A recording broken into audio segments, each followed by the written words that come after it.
we have an over-reliance on this idea of freedom and freedom of media, freedom of choice, free speech. There's no government in this world that would wisely allow its citizens complete access to everything and to say anything that would be dangerous for the running of the country, to be honest. But I think people's assumption that because there are pretty rigid and unapologetic government restrictions, that's somehow restrictive, and it's not. I actually believe, and I say this without pause, that China is about 15 times more advanced in the usefulness of social media than the United States. Welcome to the Geopats podcast, an audio experience to scratch your cultural curiosity itch with many different kinds of expat lens themed shows.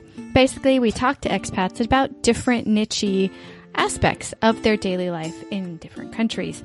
This episode is part of the Virtual Expat Show, where we discuss how moving to different countries affects what we do online as expats and geopats.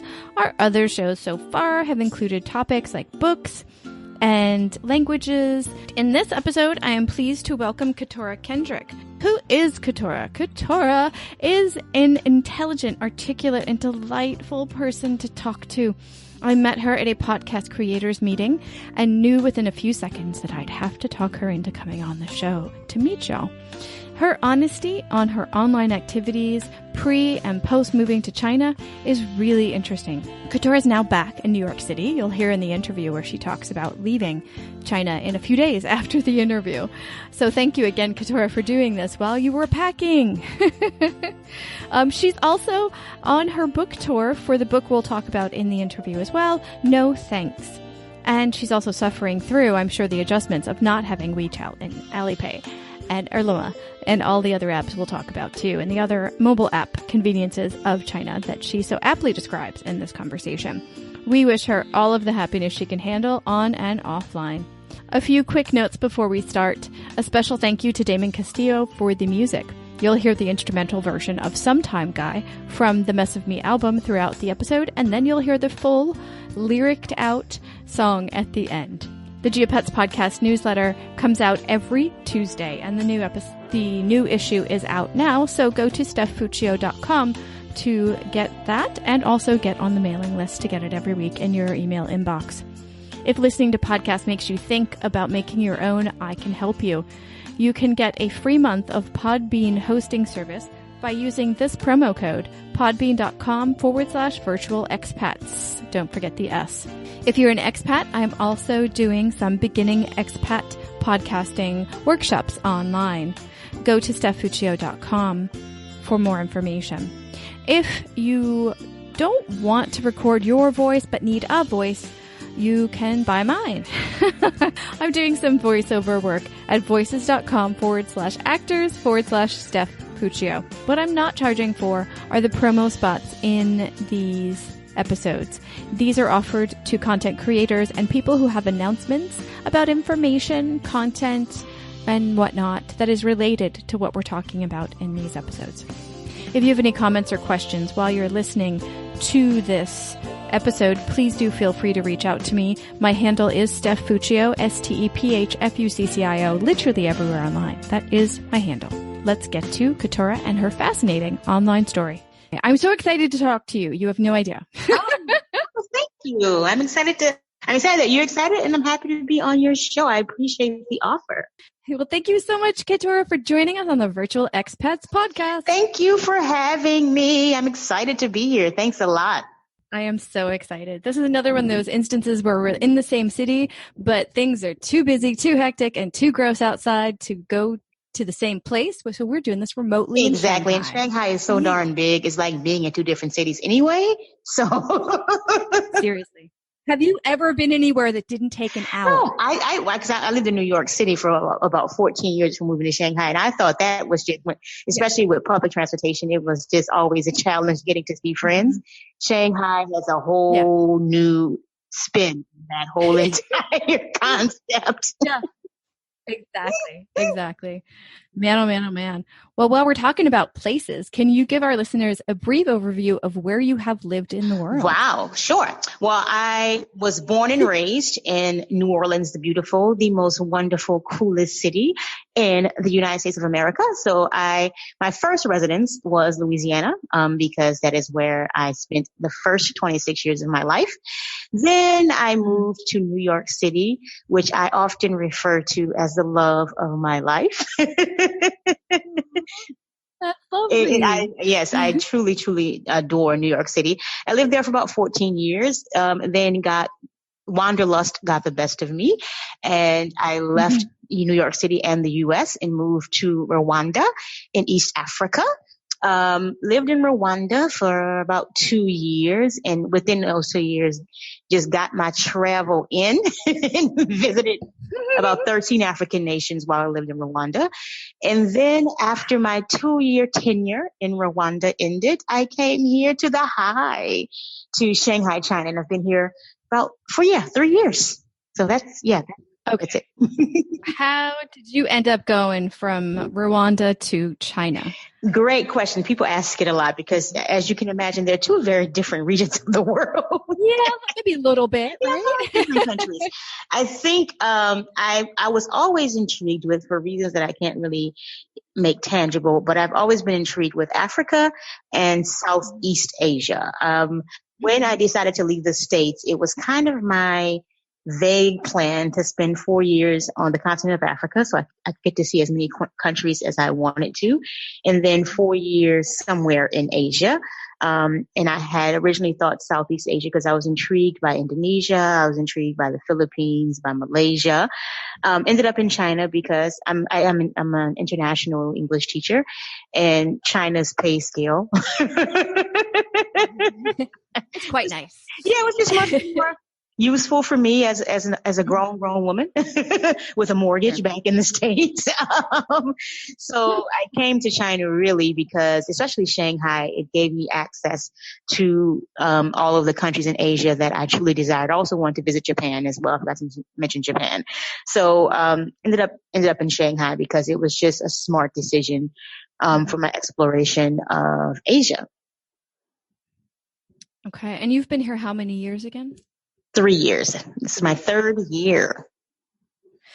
Okay. So now if that's your geographical footprint, how about your internet footprint when you've been doing stuff online? When would you say is the first time you really started using the internet, social media, anything online for the first time on like a daily basis?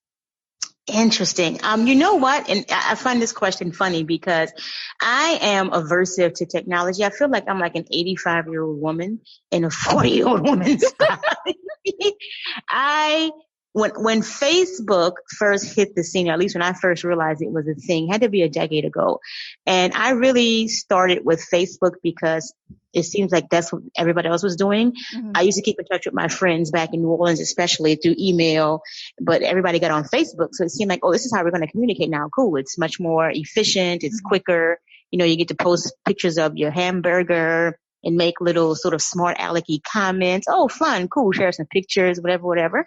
So I started using Facebook, truly not getting the social media. Like, it's right there in the definition. It was right there in the name, but I didn't get that it was media, that it was sort of like the new way of giving access to regular people to advertise or to promote or to just get news from any number of sources. Mm-hmm. So somewhere around, probably within the last, I would say last 2 or 3 years, I became more strategic in how I used Facebook and Twitter and Instagram, because I started a podcast that I wanted to get out there into the ether. And I also published a book, and I went with a hybrid publisher that has traditional publishing as well as self-publishing traits or aspects of it. And a huge part of being an independent author is being able to get people to see, to being able to promote your book. And social media became really useful in that aspect. So I would say I was late to the game, but not. Like, I was aware of all of the different social media stuff. I was aware of IG, I was aware of Twitter, I was aware of Facebook. And when I came to China, of course, I was very much aware of WeChat. But I don't think I quite got that it was a real life thing that we should be using for any other purposes besides a way to send our pictures of our, our teenager who was graduating high school to everybody at once, as opposed to saying, here's an email, hopefully you open it. I didn't really think of it as a thing until. And there's nothing wrong with that. I mean, a huge part of the internet is about those communications between people that know each other. Were you using like Facebook and email and websites and things before that moment of 3 or 4 years ago when you started to strategically use it? Yeah, I forgot about it. I started a blog too about 10 years ago. But once again, the blog itself, which was used through WordPress, was every 4 or 5 months, I'd get some burst of inspiration. I'd get this idea. I was like, I want to say something. And I would do a blog post and I would post it on Facebook. And, it was much like an open mic poetry reading in the 90s where you just write this poem and you really don't really think about what you're going to do with it until someone's like, hey, we have an open mic. Let's come and read your poem. So I think that's sort of what I did with my blog as well. So yeah, literally until about 2 or 3 years ago, I didn't use it strategically at all. As a matter of fact, I remember when I left New York City and I was telling my students where I taught in New York, oh yeah, I'm not coming back to this school next year. I'm leaving and moving to Africa. And they're like, oh my goodness, that's so cool. You have to add me on IG. And I was like, who? Yeah, I don't know when IG got so popular, but it did kind of burst onto the scene after being around for a long time. Really? Because I knew what Instagram was, and I know I had friends who had it, but I was just like, again, it felt like, what's the point of it? Because I already have Facebook, and that's where all my people are. Right. And they were like, add me on Instagram, and I didn't even know how to use it. They took my phone out of my hand and downloaded Instagram, and then literally added themselves. Right. Oh, that's really sweet. You're teaching well when your students want you on social media. Exactly. It was so sweet. And I just remember thinking, oh, okay, now what do I do with this? I didn't understand what the point of it was because I kind of felt like it was a whole nother thing that I had to check and keep up with. It just felt tedious and tiresome. And I was like, well, I already did it on Facebook. I have to check this. And so when I take a picture, I have to put it on this and Facebook, but why? And for years, literally for the first year or two, I posted on Instagram, like literally every 3 or 4 months. And I remember, oh yeah, that's right. The girls probably want to see, because I taught it in all girls school in New York City. The girls probably want to see me in Senegal. Let me put this picture up on Instagram. Right. Wow. And so when I finished my book and started thinking about the publicity campaign and how to get eyes on it outside of just people who knew me, I really took Instagram and Twitter seriously, and I learned pretty quickly Instagram is a lot hotter and a lot more useful in some ways than Twitter and Facebook put together. I have more followers on Facebook, but Instagram is a lot more useful in being able to get my message out, to be able to connect with my audience way more so than Facebook and Twitter. I've just given up on Twitter. I don't. Yeah. Twitter's taken an unfortunate turn, and Twitter is near and dear to my heart. I think what most people think about Facebook, I think about Twitter. And so when Twitter kind of started going downhill, I was like, no, baby, no. Like, don't do it. Yeah, I think if you haven't been on the ride this whole time, trying to get engagement, trying to get new followers, trying to get some. Yeah. It's not worth it. It's like, why am I doing all this work and getting no results? Yeah, Twitter's a serious investment. Instagram is so hot right now, and I don't know when that happened, but it felt like a light switch. But it's so hot. Yeah. So I just keep my Twitter up again because it's good to have it out there, but it's not something that I worry about anymore because I was like, this is exhausting, and it's exhausting with very little payoff. So I'm not going to exhaust myself. Absolutely. And it is exhausting to use, especially when you're promoting creative projects, to put a different type of post, which is what you're supposed to do, on different social media for the same idea. It's exhausting. Yeah. Exactly. Well, we're talking around your ideas. Let's give them names. Can you tell our listeners about your podcast? Sure. My podcast is called Unchained, Unbothered, and it features the voices of free Black women from around the world. So I wanted to focus on and center the stories of women from the African diaspora, whether they are continental Africans or Caribbean or American, but women from the African diaspora who have decided that they are going to center themselves in their lives and they are going to make choices, even when those choices are not necessarily traditional, that are in their best interest. So it airs every 2 weeks, so I have a bi-weekly schedule, and it's in its second season, and it's doing pretty well. I've built up quite a loyal following. So yeah, that's my podcast. Yeah. And the book is No Thanks, right? I love exactly. Thank you. My publisher came to that title because the title I had, she was like, it's too on the nose. Trust me, No Thanks is going to get you a lot more. What was the other title? The other title was I Choose Me, because in the subtitle was Reflections on Freedom, because I had this whole concept of the podcast is going to be about, again, freedom, choosing with intention, and agency, your life and your choices and owning those. So the book was going to be like a complement to that. So I was like, yeah, we have to make sure they understand it's about freedom. And she was like, they'll get that. But you need a title that's not so on the nose. And I was like, oh, okay, I guess. I mean, you've published books for 16 years and I've published no books for no years. So go with what you think they were onto something with this. That is a powerful, powerful title. So, exactly. And when I agreed to it and I started telling people about it, especially when I started promoting it, I was like, oh, I see what she's saying now. This is a lot snazzier. And it's a lot easier to remember too. Like I choose me is I get the meaning and I love the meaning and it makes my heart all warm and glowy. But No Thanks is more like it's got a oomph behind it. Yeah. And you can use it. It can be a slogan. It could be a hashtag. And and it's not so like blatant and F all y'all. It's exactly. Yeah. Which sometimes it feels like might be more effective, but this is a nicer way of doing that. Exactly. Like you smile when you say no thanks. Hey there, you're listening to Merciful, and I'm the host, content creator, interlocutor at the Merciful podcast. It's a weekly podcast for Blacks and Asians and those who love them. It's also a platform about culture against the backdrop of important issues such as acculturation, preserving cultural values, heart stories, mental health issues, and so much more. I describe myself as Nigerian-born, US-educated, Korean-speaking, and wandering intellectual. My unique perspective is derived from my experience growing up in Nigeria to now living in the US, learning Korean, and enriched by the adventures my travels have brought up. You can check out the podcast on iTunes, Anchor, Stitcher, or Spotify, or wherever you listen to your podcast. And if you love stories related to cultural experiences, listen to the show. Plus, you'll get the opportunity to get to know me along the way. And that's pretty good. So let's get back online, because you've done two big jumps, one jump over to Africa and the other jump over to China. So when you were in Rwanda and traveling around those 13 nations, were you online in any way, not just promoting things, but just being you online to keep in touch, find information, anything? Were you doing anything online? I was not. I literally, like, when I had someone approach me, a traveling, like a group travel company, who wanted to feature me in this campaign they were doing to encourage more women to travel solo, right?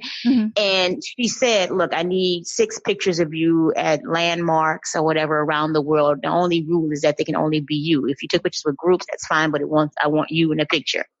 And I went through all of the photos I had posted on Facebook, the ones on IG, the ones I still had on my phone, because by that time I had switched phones or whatever.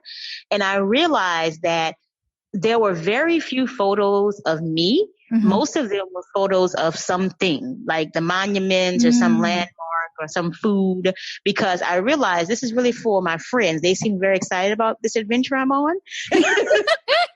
And I had to remind myself, they told me to post a bunch of pictures about being in Senegal. Let me post these pictures. Right. So I literally was only online and using the internet when I was sort of posting photos to share with friends. Right. I mean, I would also make posts on Facebook talking about my experience, right, but it wasn't something. I think I realized that my goal with the traveling was not what some people come to. They want to be like travel bloggers and they want to be influencers. Yeah. I realized that wasn't for me. Like, it was only because I knew my friends and family were intrigued with the places I was going, and I wanted to share it with them. And for people who thought I would be kidnapped or trafficked, to let them know I was still alive. Oh gosh. Like, I'm posting now, I'm still alive, calm down. Right. But that was its only purpose. Yeah. When you were blogging, was that when you were back in New York? Yeah, I started my blog when I was in New York City and became more, more consistent with it once I moved abroad. But yeah, I started about 10 years ago, and I'm still in New York. Yeah. Okay. So let's fast forward to Shanghai. When you moved to China, what did you find yourself doing online? And was it different than what you were doing when you were in New York? Well, I find that, particularly moving to China, realizing how very much insulated and specific some technology was to China, like discovering WeChat and Alipay. Alipay, I still exclusively only use to pay for stuff. Like, I don't know what I'm going to do with cash when and if I leave China. I have no idea what I'm going to do. It's so cash. awkward. You'll have to find your wallet. Like, the answer. Find your wallet, and they give you these little coins, and then you have loose. You have to. And they get stuff up, and they stuff up your wallet. It's really a pain in the butt.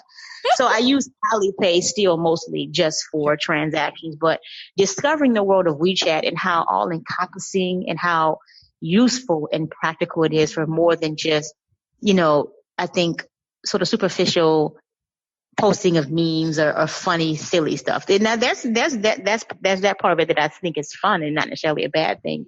But I think I became sold on the usefulness of technology and these internet apps and stuff like that when I came to Shanghai, because WeChat is a platform that truly makes so much sense, and I can see, this is why there are so many people who are into tech and IT, who are like these IT nerds and who are just like, oh my gosh, greatest thing in the world, because it truly is very useful. So I started to see the beauty in apps being able to to be able to help your life in so many ways. Language apps, transportation apps, just that it became much more useful to me. And now I don't use these resources grudgingly. I'm so glad we have all of these things. If I lost my phone, it would be a tragedy. Not just being hyperbolic, like I wouldn't be able to function, especially as a woman in a foreign country. Yeah. It's detrimental to my safety not to have use of my phone. So I think I became much more conscious of it, strategic with it, and intentional with it once I came to Shanghai, which again is a conjunction with also at this point had started writing a book, and then it was published and I needed to use it. It was out of necessity too. But I think even before that process started, I became sold on the usefulness of internet and social media because of China and WeChat. Wow. Okay. Wait a minute. Back up. Are you saying that moving to China turned you more into an online person? That's not. Oh, most definitely. Most definitely. Okay. Absolutely. Without a shadow of a doubt. Yeah. See, I wanted people to hear that, because a lot of people think when you go behind the firewall, everything shuts down, but we really do have parallel apps for everything here. No. And I also think people, well, first of all, particularly Americans, we have an over-reliance on this idea of freedom and freedom of media, freedom of choice, free speech, which doesn't necessarily exist in America. They have more of it, say, in China, but that doesn't exist. There's no government in this world that would wisely allow its citizens complete access to everything, and to say anything that would be dangerous for the running of the country, to be honest. But I think people's assumption that because there are pretty rigid and unapologetic government restrictions, that somehow restrictive, and it's not. Like, obviously, if my VPN isn't working, I can't get Netflix or I can't get the New York Times for some reason. It's a pain in the butt and it's frustrating.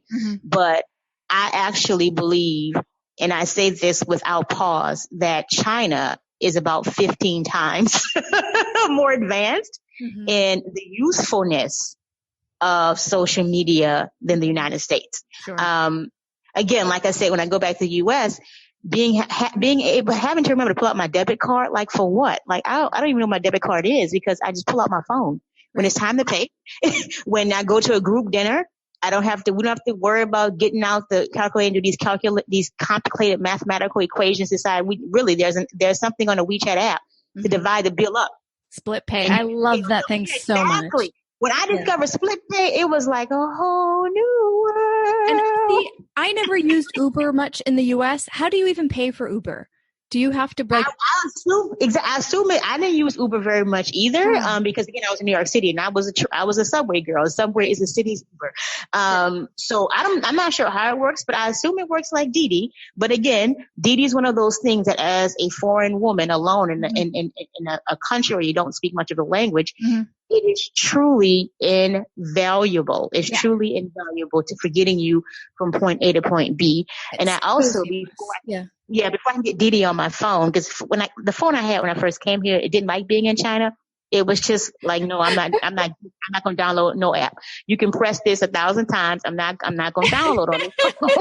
Can I tell you it's a not so secret? The phone that I brought with me from the US, it didn't work because the internet in China was too far ahead of what I was using with my Sprint phone. Yeah. So I could only use it for text messages because it couldn't handle the 4G that they had here. Maybe that was what was wrong with my phone too, because when it came here, I was just like, it would not download Didi. It would always get up to a certain point.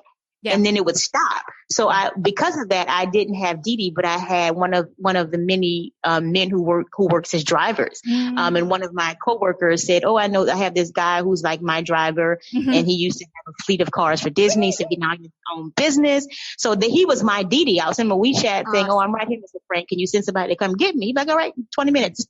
Right. Oh my God, that's fantastic. Yeah. That could have not been done without WeChat because, as you know, WeChat has a translation feature where if you type up in English what you want to say, the person can then press it and get it translated into Chinese. Yep. It's not perfect, obviously. You're not going to get an A star in language class.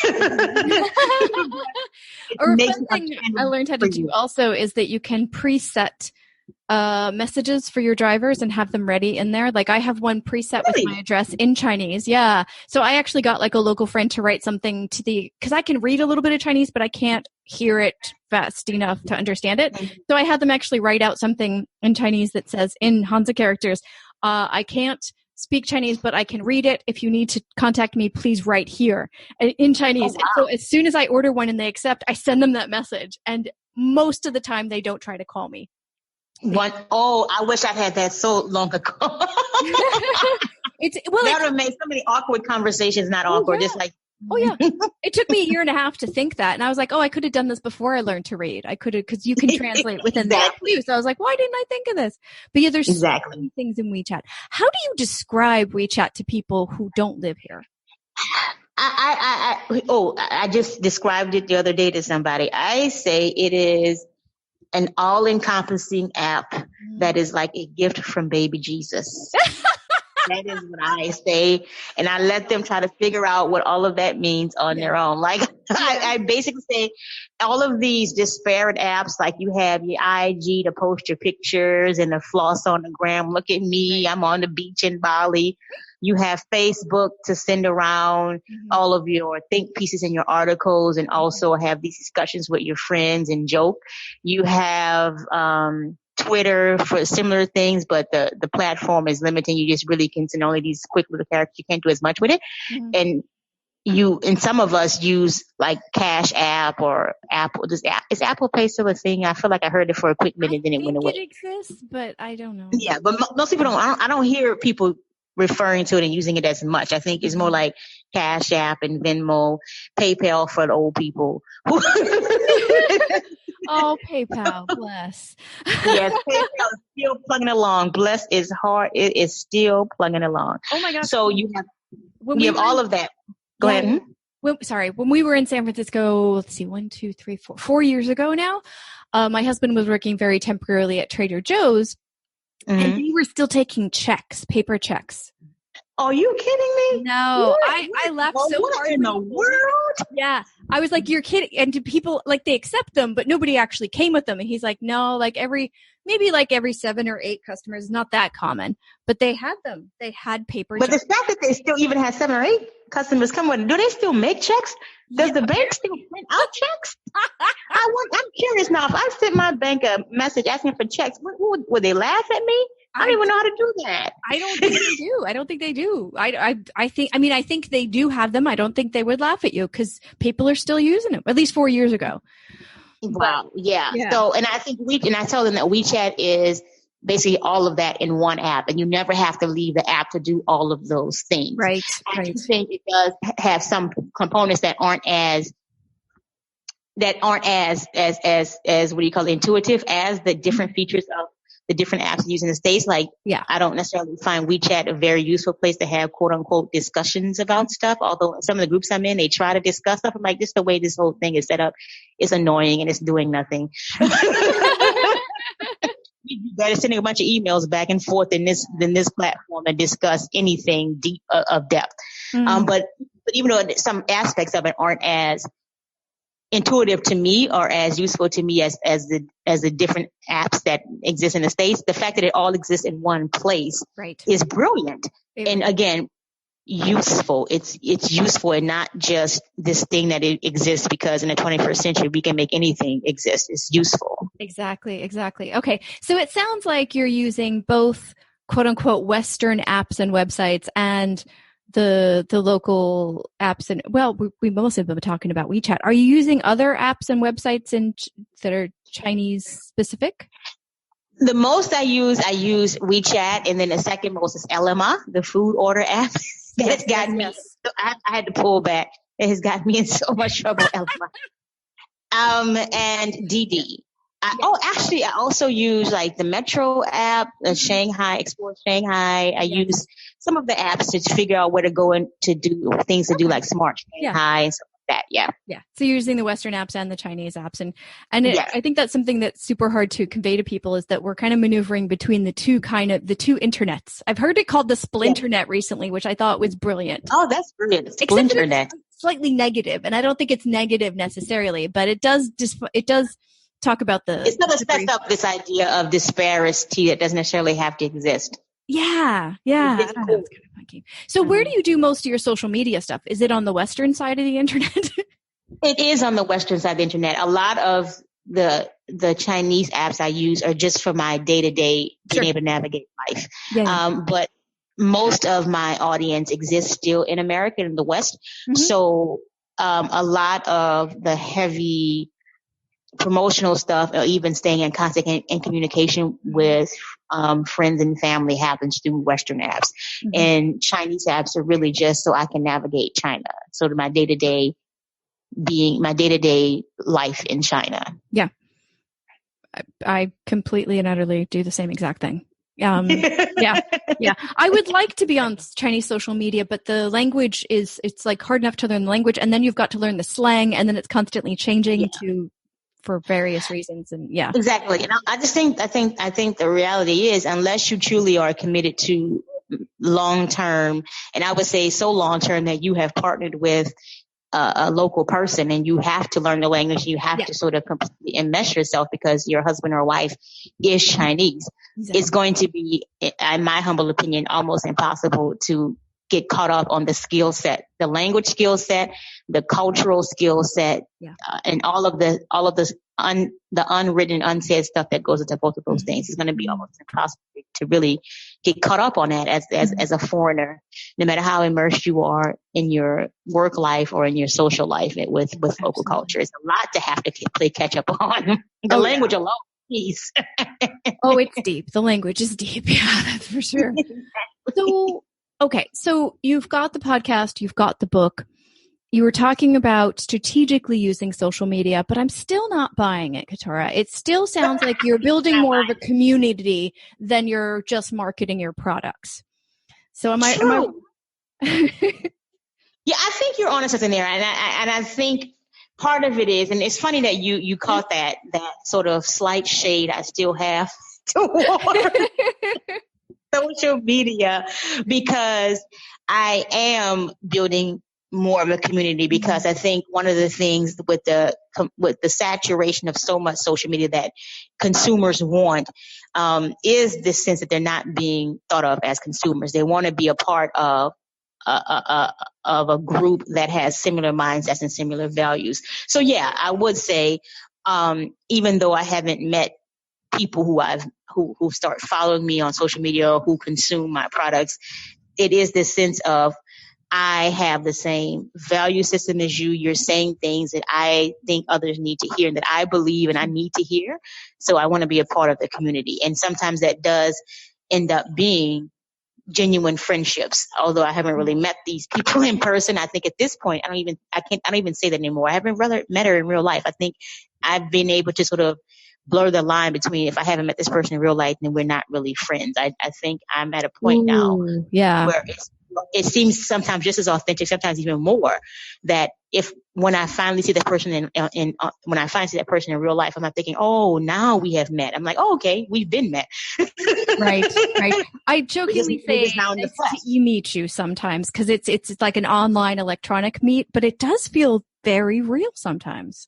Exactly. And sometimes in some ways even more authentic than if you found like you met them at some cocktail party and you had small talk and your friend was like, oh, here's my friend. You're like, oh, yeah. And then a few weeks later, someone says, oh, remember when you met so-and-so? And you're kind of like, yeah, I kind of met her, but I don't know if that counts.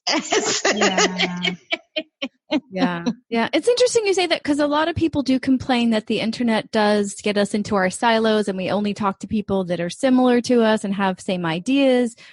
But on some level, that I think that kind of speeds up the friendships into these connections that we're talking about. Anyway, so I don't know that it's completely a bad thing that we have strong interest areas online, but I don't know. What do you think? Are we too interest heavy on the internet? Well, to be honest, I am the ripe old age of 44. And here is one thing I can say is absolutely true about being on the other side of 40. You don't have time or interest in new people. You're not trying to, you're no longer trying to figure out who you really are and what you really believe. You didn't got all that figured out. So I really don't believe that in the absence of the internet and the social media ability to truly cocoon yourself with a bunch of progressive liberals, if you would be going out to Trump rallies, you know what I'm saying? Or even something not so extreme. I mean, I do think the older you get and the more you become solid and firm in who you are, and to be completely real, the friendships you have made, you're not trying to start with new people and new ideas. Look, I need to be in bed at midnight. When people invite me out to stuff and there's new people, I'm like, cool, but I have a lot of questions before I go about who's going to be there, what's going to happen, because it may not be worth the extra energy it takes to go to this thing. So I don't necessarily know if people understand how humans work. Yes, there is a greater danger with social media and technology to truly be isolated and to be a hermit and to not have real authentic connections. But I do think also the reality is, at a certain point in your adulthood, you're no longer wet cement. You are concrete at this point. Oh, that is so cool. Thank you for saying that. That's a really good way to put it. Yeah, like I tell people all the time, I don't think living abroad and traveling has transformed me. It really has just made me own more of who I am, and it's made me sort of become even a fuller version of myself. I didn't come abroad and start to think, oh, maybe I really want to go back to church and maybe conservatism really is the answer. Like, no, I'm like, oh, I'm a feminist. I'm very clear that this is misogyny, this is white supremacy, and it all sucks, and I don't want to talk about the other side. I'm clear on that. It is abundantly clear. Do you think that moving abroad kind of cleared away the noise that made it harder to identify those things for you? That's a good question. I think probably because I think Western media and the West itself, there's just, especially with the current administration, there's just so much tension and so much. I don't want to trivialize what's happening because I think Americans should be frightened. We're in a very important precipice in our nation's evolution. But there seems to be so much tension and hysteria about every single thing that happens. Yeah. Nothing is too trivial to require a headline with 10 exclamation points and a constant retelling or reshaping of the story by different entities for whatever purpose. And that can make what's really important unclear, and you can end up focusing on every single thing and thinking every single thing is another step to the sky falling, when the 2 or 3 things that are, you're not really paying attention Right. to. Right. It could be a distraction. It could be accidental. I'm not sure, but I agree. It seems to be a bit overblown. Like everything seems to be a bit overblown. Yeah, exactly. Like the nation has been around for a couple hundred years. It's still very young. And again, we have seen these dark times before. They've actually been darker, depending on who you ask. And like, not every single thing is worthy of hysteria. Can we just focus on the 2 or 3 things that are? Because the 2 or 3 things that are pretty friggin' frightening. Really? And let's focus on those. And stop making everything so hyperbolically death and gloom and destruction. Yep. I could not agree with you more. But let's do a comparison of what you did online before you left New York and what you're doing online in China, or what you have been doing online in China. I know there was a shift in using Instagram, but in general, if you had to summarize your biggest change in internetness, and if it's not a word, it should be, how would you define that? I make up words all the time. That's what language is for, man. That is what language is for. That's Shakespearean of you. You're Shakespeare. Thank you. Shakespeare-esque. Yes. Or something else. But yeah. So what would you say was the biggest change in your internet usage online? I'm not sure if this is what you're looking for, if it is even on topic.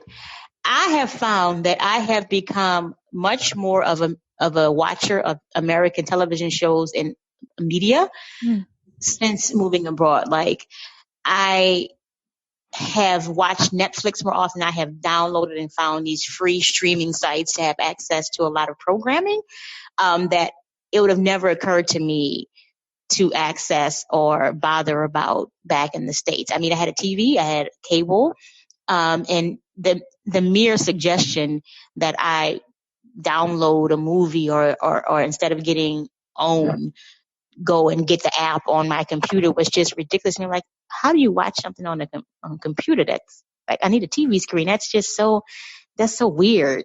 And not really being that connected into pop culture. And I feel like, oddly enough, especially since coming to China and Rwanda, some of the things were harder to access, and the internet wasn't as advanced. So just trying to get internet connection to be able to access certain streaming sites or just certain media, pop culture was a bit more challenging. But especially since coming to China, I feel like I can tell you every person on 90 Day Fiance.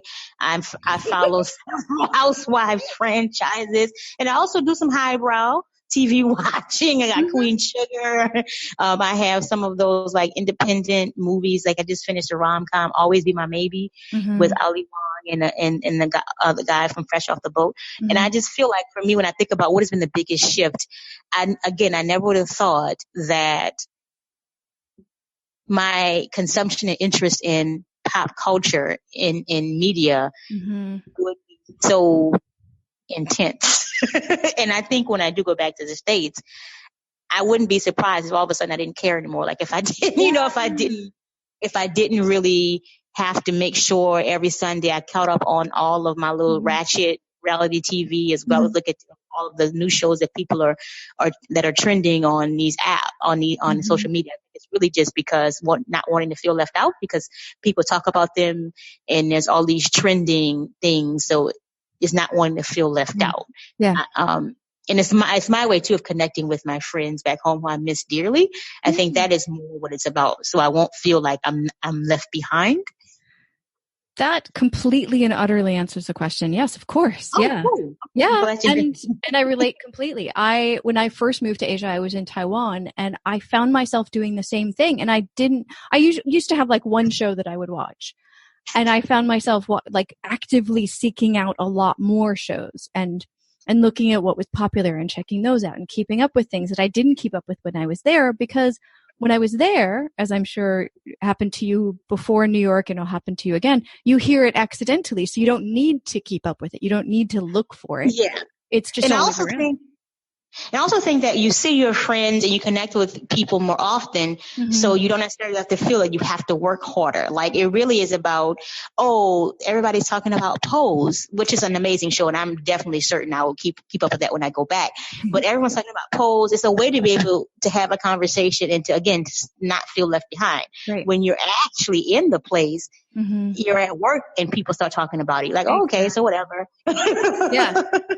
You can ignore it, but you know it's happening, and so you're in the know. Exactly. You don't feel left behind. Yeah. The water cooler's too far away from where we are standing. Exactly. It comes up all the time. There are commercials about it. You're at dinner with friends and it comes up in that way. Your students follow certain things in the lingo and the slang from those shows comes up. So it's not, you're in it. You're in it. So you don't feel left out. Yep. Yeah. That makes total and complete sense. So I have a feeling I know your answer to this last question, but I'm going to ask it anyway because I'm a savage. Go ahead. What would you do if we had that moment where the internet just went out for good? What? Yeah, like everything connected to the internet that you get from the internet, including all the things on our phone that need the internet. What if that just went out? You mean in China or just the world? No, forever, everywhere. That is a frightening thought. Right? I would move. I was going to say I would leave China, but I'm like, can I leave the world? Is there another one? Another world where the internet?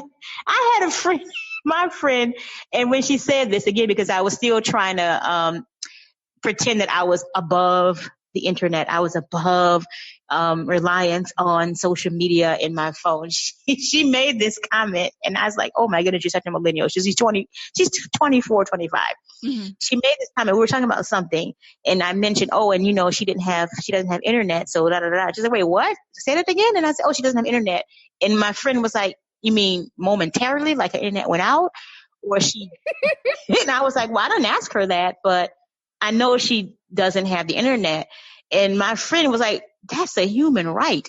That's like, can we start a GoFundMe if she can't afford it? Like, why doesn't she have, that's a basic human right. How can she function? And I laughed it off. And when I think about it now, it makes perfect sense because again, in the year of the pig, 2019, that is your way to find a job. That is your way to find resources and access to so many things. It's no longer just this luxury convenience. Like for many people across the economic spectrum, accessing internet is truly a basic human right that if you don't have even if you can't just go to the library, like a lot of libraries in the States, they stay open merely because for people who can't afford it in their homes, they go and use the internet for job searching. Students use it for schoolwork. So it really is at this point, it's like electricity in many ways. So I don't even want to imagine. I could do without certain apps. I could do without being able to stream my shows. It would suck. But I just feel like that's like asking, what if we went back to coal and we to heating stuff with coal? Just like, no, that's not going to work in the 21st century. That's insane. Do you know what shocked me is I heard a stat lately and it was on some business podcast, and don't ask me even why I was listening to a business podcast, but sometimes I listen for somebody's voice because I am that person. But they were saying in an optimistic, isn't it great way that 50% of the population on Earth has access to the internet. And all I heard was 50% don't. And I just kind of stopped and went, what do you mean half of the world doesn't have any access to the internet? It might sound like it's being a bit extreme and I'm being extra, but that is very similar to saying, only half of the world has access to basic education. Like only half of the world has access to a primary school education. And clean water, fresh air. Exactly. Food. And I do know. Yeah, it feels like that, doesn't it? Yeah. Exactly. As recently as 5 years ago, I'd have thought that was crazy. But I especially again, being a single woman in a foreign country, it is more important to me in some ways than my education. And I have 2 degrees. That has been useful for me to survive and being able to not, end up lost and kidnapped or trafficked. Right. Yeah. And so many other things too. Yeah. Yeah. Exactly. Are you doing stories now? Because I haven't started doing Instagram stories yet. I'm still trying to figure out, is that the one where, something stays on your profile for like 24 hours? I think so. And then it goes away. Yes, because I started doing that, and I told myself my summer project would be to figure out IGTV, how it works, so I can use that more usefully. Okay. But yeah, I have started doing stories, and it's really, again, I want to promote this one thing, so I need to start doing it more. Yeah. So I've done it once or twice. Fun tip. LinkedIn is supposed to be starting like 10-minute videos any day now. So LinkedIn? Oh, interesting. Well, they're trying to stay in business too, because I had to tell you. Yeah. They're behind the long curve. They need to catch up. So I'm glad. I'll tell you what they're doing. You know what Instagram did fairly recently over the past few years? LinkedIn is also coming back with a vengeance. I don't know what's happening. I don't know if it's that people finally got too freaked out over Facebook security, but all these other older, we thought were dying out social medias are coming back. Taking advantage of it. Good for them, because there need to be options. And I think not just options, but different, because one of the things I'm realizing too is different personalities, different demographics and age groups, platforms appeal to them for different reasons. And exactly. I think if the platforms took a hold of that and exploited it, it would be very useful for them and for the groups that they're trying to attract. Yes and yes. So I will see you online, and super best luck of you and your move. When do you move back? I move back in 2 days. Oh my God. You have no idea how thankful I am that you seriously made the time today. 2 days? I would be a chicken with my head cut off if I were you right now. I kind of am, but still, I am. But I'm still able to put it together. I clean up well, You do. You so do. I'm a teacher, so I can perform with the best of them. Yeah.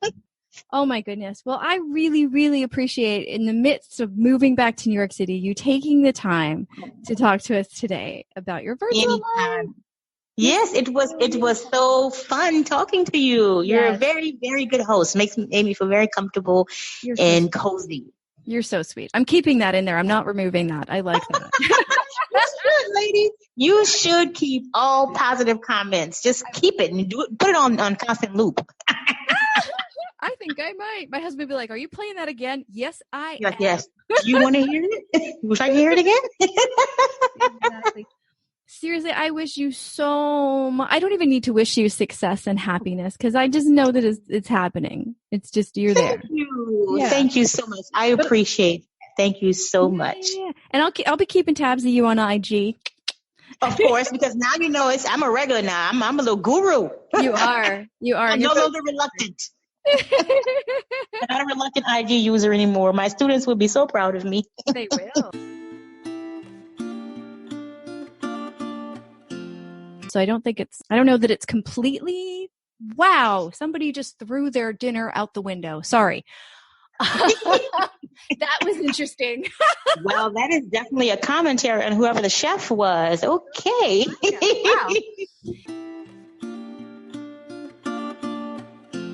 Thank you to our guest, Keturah Kendrick, for sharing her virtual story with us. Keturah is in the middle of her book tour right now, so hey, go to her Instagram and check out all of the wonderful pictures of her meeting the people that have read her book, or the people that enjoy her readings of the passages from the book as she's reading them during those meetings. She really is a truly inspiring person, and I'm so glad that more and more people are meeting her either in paper form through her book or in person at those book readings. For more Geopat podcast episodes, including the other shows that we have, the bookish ones, the language ones, the podcasting ones, all of the shows that we're incorporating in this beautifully messy Geopats podcast, go to geopats.podbean.com, or you can just really type in Geopats into your Podbean app. We should pop up everywhere. If we don't pop up where you listen to podcasts, please email me at stephfuccio@gmail.com and I will get us in there. Thank you so much. And as promised, here is Damon Castillo and his band with the song Sometime Guy.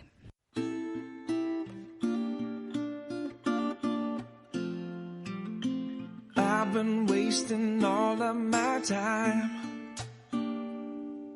standing at the back of your line, trying not to lose my mind, yeah, when all I'll ever be is your sometime guy.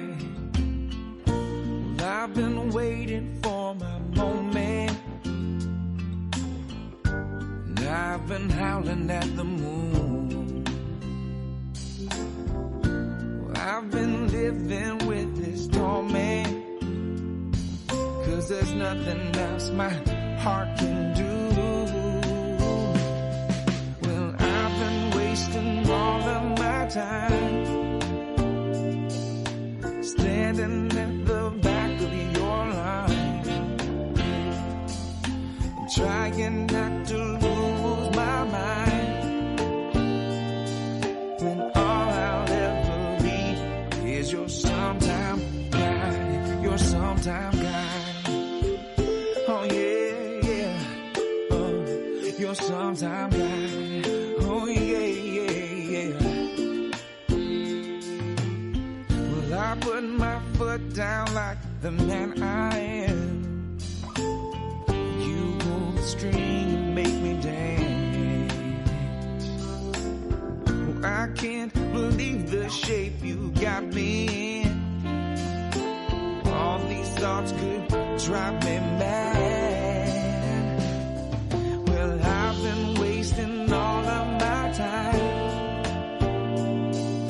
standing at the back of your line and trying not to lose my mind, my mind. Well, all I'll ever be is your sometime guy, your sometime guy. Oh yeah, your sometime guy. Oh Lord,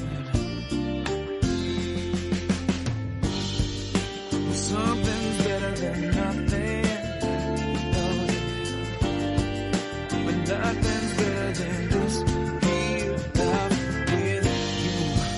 Oh, everyone needs something, and something keeps me coming back to you. Oh Lord, well, I've been wasting all of my time, girl, standing at the back of your line, trying not to lose my mind, when all I'll ever be is your sometime guy. Oh, all I'll ever be is your sometime guy. Oh, all I'll ever be is your sometime guy.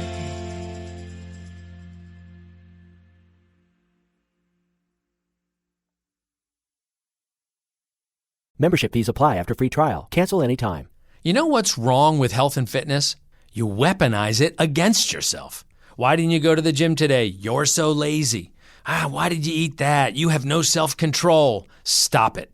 At Beachbody, we think training and caring for your body in a way that works best for you should be about loving yourself. Let us help you without all the judgment. Here's how. Go to beachbody.com to claim your free membership and start feeling great.